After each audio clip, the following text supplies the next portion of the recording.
Tshwane Caucus leader for the Democratic Alliance, Jacqui Uys, joins us now to discuss this matter further. Very good evening to you, and thank you so much for speaking to us.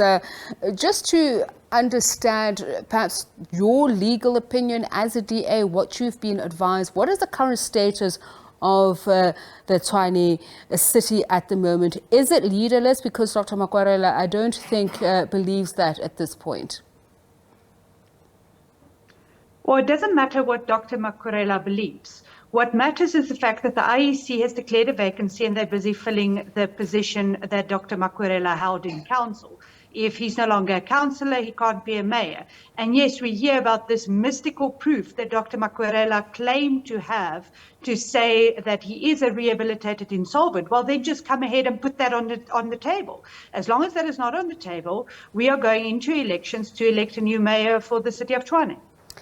You say mystical proof. Do you have a time frame within which you believe that he ought to produce it? As in, until then, do you discount what he's saying, that he is a rehabilitated, a sequestrated person?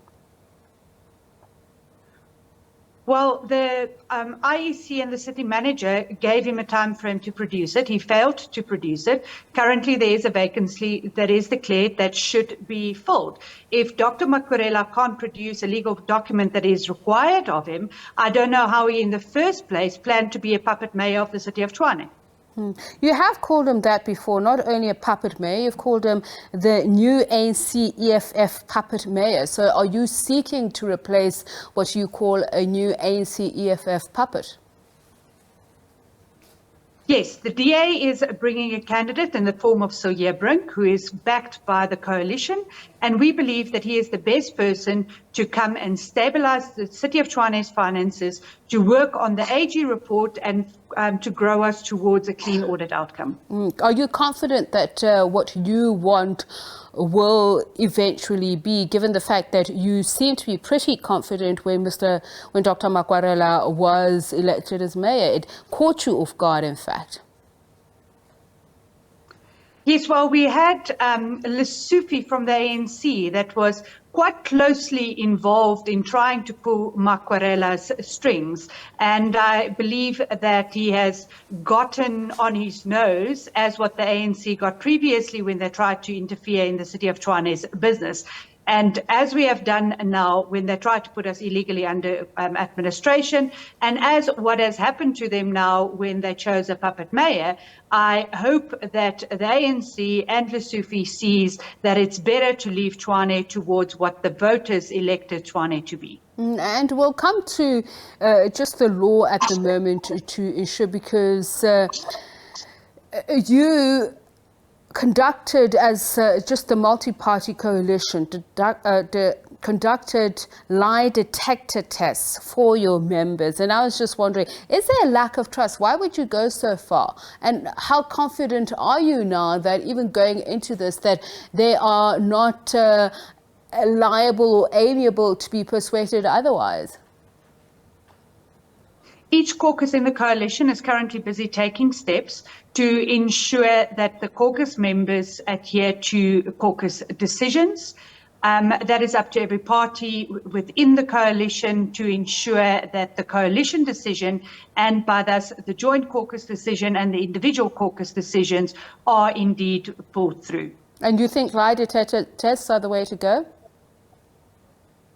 Well, there's a number of different things that caucuses need to do to ensure that the caucus members are committed to caucus decisions. And if caucuses decide that lie detector test is one of the avenues that they want to take, then that is a binding caucus decision that has been made. I'm raising this point because when Dr. Makwarela was still seen to be on your side, quote unquote, you know, you said as a DA, you are 100% sure that you did not know beforehand that he did not qualify to be a mayoral candidate. But more importantly, it's about him even being a city councillor to begin with. This is what a lot of people are wondering. How did this escape you, including the IEC?